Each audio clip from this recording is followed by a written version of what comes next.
Okay, so good day everyone. So today I'll be discussing the rules for effective writing for research reports. So first, the first rule for effective writing a research report is the conciseness. So conciseness is the omission of needless words and sentences. So our research report must be as concise and as simple as possible. So, those needless words and unnecessary sentences should be omitted to refrain the readers from getting or misunderstanding or for misinterpreting your report. So, it has to be concise, brief, and simple for easy understanding. So the second rule is the diction and phraseologies. So diction refers to the choice of words, and phraseology is the arrangement of words in a group. So we need to be attentive in the choice of words we used in writing a research report, because some words are spelled the same but they aren't mean the same. So for example, kana ang magamit ta og word nga kana ang right. So di ba ang right is daghan siya og pasabot. So kinahanglan nga ang imuha nga kana ang gamiton nga word is kana ang mo connect siya sa kung unsa ang imuha nga gusto nga ipasabot. Then the phraseology is the arrangement of words in a group. So kinahanglan nga ang imuhang pod nga pagka-arrange sa imuhang nga mga sentences sa imong group of words is accordingly proper siya nga pagkahimutang to avoid gihapon sa kana ang paglibog sa mga reader. Then the third, sentences and paragraphs that have unity express only one complete, one idea, one phrase of an idea. So kani siya is kana ganing if mabasa nimo ang iyang usa ka article o ang usa ka report is usa lang jud siya ka idea ang musantop sa ilang huna which is imuhang nga main point. So kinahanglan nga ang imuhang sentences ug imong paragraphs is mo coincide siya sa usag-usa para ang thought is na-remain ra siya sa imuhang nga report. Then clarity enables the readers to understand what the material means to convey. So clarity, this has to say nga kana ang imuhang report is far from kana ang daghan pa nga mga questions tungod kay clear naman ang imuha nga kana ang report. So mas makasabot sila sa imuha nga gusto nga i-convey sa imong nga message or sa imong nga report kung unsa ang imong gusto nga ipaabot sa mga audiences.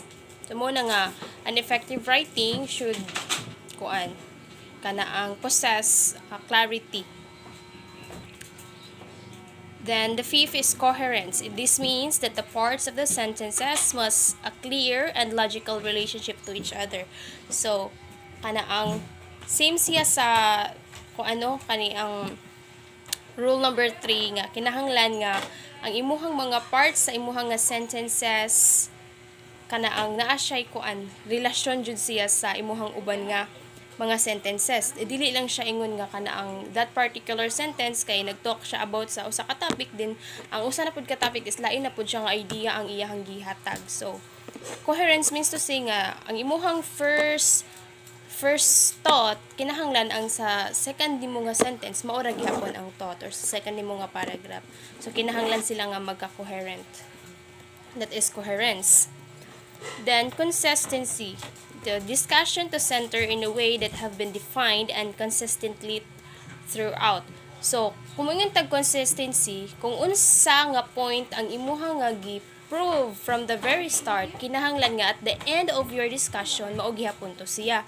Dili na ma-waver ang imuha nga kana ang imuha nga point or ang imuha nga main idea tungod lang sa yana. So kinahanglan nga ang imuha nga idea from the very start consistency hangtod sa mahuman kay para ang imuha nga audiences or ang imuha nga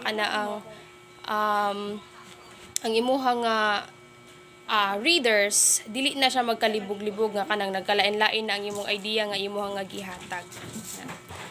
Then rule number 7 is directness and brevity. A simple rather than a complicated style is for the research report. So, kanisad siya, kinahanglan nga direct to the point ka, di ba? Kaysa ato ang rule number 1, conciseness man. So, kanang ang conciseness is, nag-need na siya og directness and brevity. So, kung may directness, so direct to the point ka, wala na daghang paligoy-ligoy. You have to, ang straight to the point na ang imuhang gusto nga i-convey sa mga audiences. Dili na kadaghan og istorya, katong imuhang mga needless and unnecessary sentences, words, kinahanglan nato ni siya umit to ang possess this kanang directness and brevity. So, mas maayo man ni siya good kay if magama ta og research report kung tag-asra kaayo, na possibility nga laayo na ang mubasahay. So, kanang murag kapuyo na sila magtan-aw pa. So, kinahanglan nga sa imuhang first glance pa lang makahibaw na sila what is your point. Kinahanglan nga direct nga mahibaw-an nila ang imuhang purpose. So 8, for objectivity, the personal pronouns I, we, as, my, you should not be used. O kay di ba kinahanglan man ta magamit og third person o kanang mga third person point of view, kinahanglan inga na dili ta maggamit og you to kanaa ganiing to prevent or to avoid ka na ang ma-personalize na nila nga sila imong gipaigaan ay nga na. So, kinahanglan ta magamit og kana ang mga kanaang word nga they, something nga kanaang dili nimo i-point out nga kay tahi sila jud imong gipaigaan nga na. Para dili ma-feel nila nga inga na. Then, as ikaw pod nga nagsuwat, ikaw pod nga convey sa message, dili po mo ma-personalize ang imong emotion nga imong i-convey kay naamang ko'y possibility nga ma-emotional ka sa imong istorya, then mura na pog ma-drag nimo ang mga tao nga mubasa sa imong nga report. So, mao na nga kinahanglan nga kaning mga personal pronouns dapat yun siya nato nga i-prevent when kanang writing a research report. So, the tenses in presenting data. Past, use in describing research procedure that is already or completed. So, present tense, during the presentation of data. Future tense, use for the recommendations and implications. So, we all know naman ni anong mga tenses sa sa sentence kung unsaon paggamit, diba? So, in presenting data, kinahanglan gyapon do siya nato nga i-apply nga magamit ra ta og past tense during if ang imuha nga i-describe nga data or ang procedure is completed na siya, human na siya. So that means nga past na siya, nahitabo naman.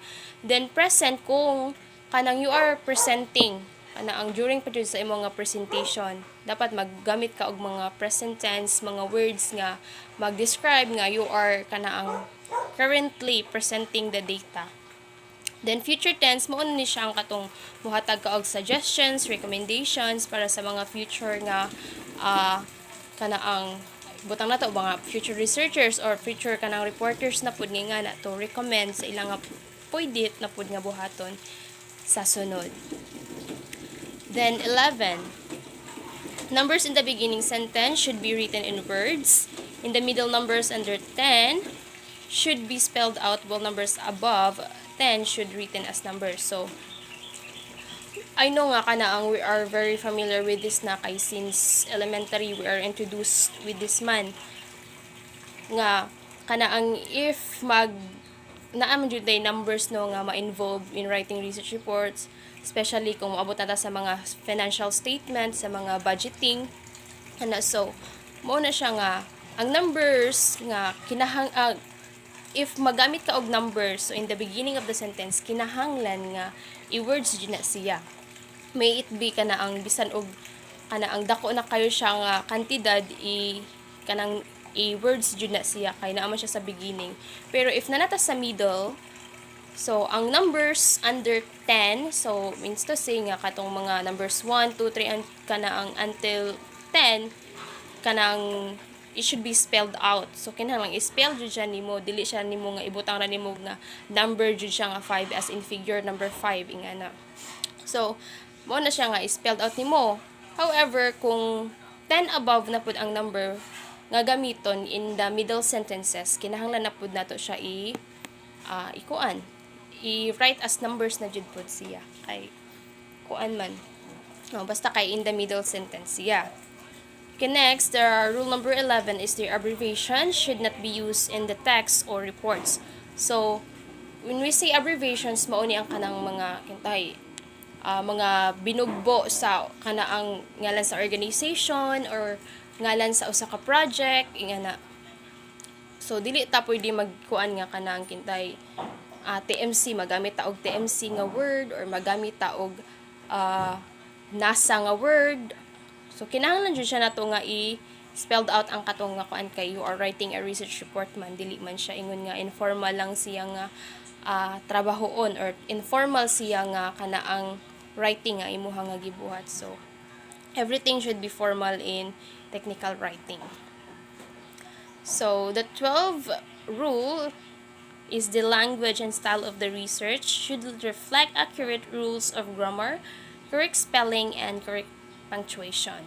So nga naman nga kinahanglan man jud ay nga ang atoang nga research reports in technical writing or nga na is need man jud siya nga accurate ang atoang nga paggamit sa rules sa grammar, spellings, punctuations and all kay tungod kay if dili man gud ka grammatically fluent ug kanang mga misspelled ang imuha nga mga words, imong mga punctuation is misplaced. So, naay possibility nga kana ang dili katuhuan ng imong report kay tungod sa phase pa lang daan or sa construction or organization pa lang daan sa imuhang writing is dili naman siya katuohan tungod kay kinsabay mo tuo og nagama ka dira research report nga wrong grammar, wrong spelling. So, katuhuan ba di ay? So, mao na nga need jud na nga kana ang cautious ta sa ato ang mga ipangbutang sa ato ang mga spelling sa atong grammar before nato i-allow ang mga reader nga makabasa sa ato ang report. So, that's it. Kay kinahanglan man good nga kung research report nimo, so kinahanglan ang imuhang style is formal, ang imong tone is kana ang formal sad. Kay dili man na siya ingon nga pang sa kanang bisag kinsa ra nga tawo. Though pwede makabasa ang uban nga tawo ana, pero that is technical writing man. So, kinahanglan nga, you have to consider the technicalities, including the grammar, the spelling, and the punctuation. And the last rules is the research report must have content that is to be communicated. The said content must well organized and present in form, and if desired communication is take place. So, mo to siya, kinahanglan ang imuhang content sa imuhang report is kana ang free for kana feedbacking gana nga kung there's something wrong sa imong kuan, so pwede sila maka-reach out nimo sa imuha to to check or to further discuss sa imuhang report. So mao ni siya nga mao ni ang mga rules nga dapat nato nga huna-hunaon or iput sa ato ang mind before tamag kuan, before or during sa ato ang pagama sa research report. So I think that would conclude my discussion for today. Thank you.